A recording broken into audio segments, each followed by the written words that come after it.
direkam ya. Baik, Assalamualaikum warahmatullahi wabarakatuh. Teman-teman, hari ini kita sudah bersama Prof. Mahfud, guru kita, ayah kita ya.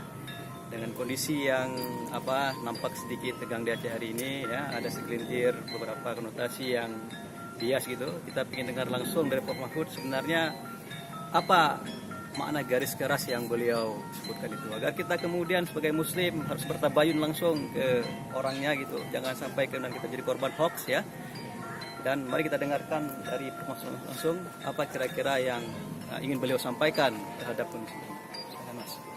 Ya, terima kasih saudara muhajir dan adik-adik mahasiswa dari Aceh yang di Jogja yang selama ini selalu berkomunikasi dengan baik dengan saya.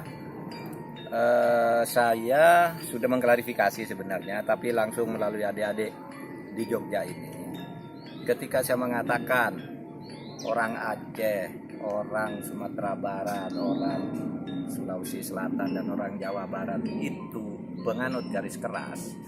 Artinya garis keras itu dalam arti bahwa mereka tidak bisa didikte, bukan radikal, bukan ekstrim. Mereka itu punya pendirian yang tidak bisa dibayar dengan apapun.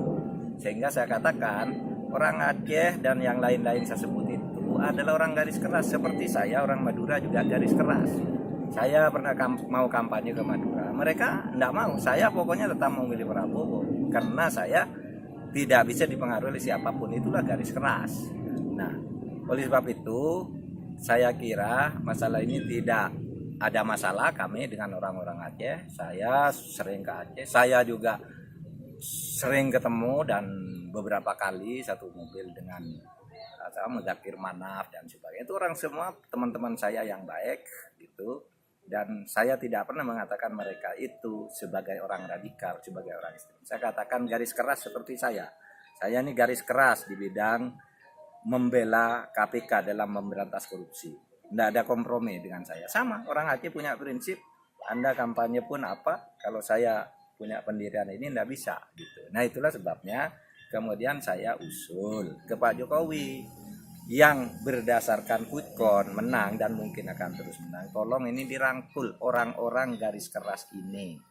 Diberi pelayanan tentang bagaimana Islam itu dikembangkan di Aceh sesuai dengan pandangan masyarakat Aceh, di Sumatera Barat, di Jawa Barat dan sebagainya, agar Pak Jokowi tidak dituduh anti-Islam. Islam itu kan selalu menyediakan bahan-bahan, ya selalu menyediakan materi untuk perkembangan masyarakat serta puak-puaknya masing-masing. Nah itu aja sebenarnya. Salam untuk saudara-saudara di Aceh. Kita saudara se-Muslim dan saudara se-Indonesia. Baik. Assalamualaikum warahmatullahi wabarakatuh. Waalaikumsalam. Terima kasih banyak Prof. Mahfud ya. Tadi kita sudah dengar langsung teman-teman ya. Jadi intinya memang kita klarifikasi tabayun. Sebagaimana patah Aceh yang mengatakan tajak betruh tak bedu. Baik regome sakit hati. Ini guru kita, orang tua kita yang selalu memberikan nasihat masyarakat. Jadi tidak ada persoalan sebenarnya. Jadi jangan sampai kemudian kata frasa yang konotasinya yang masih ambigu dimanfaatkan oleh segelintir orang sampai kemudian memecah belah bangsa. Baik, terima kasih Prof. Mahfud. Ayo. Hari. Kayaknya gelap banget.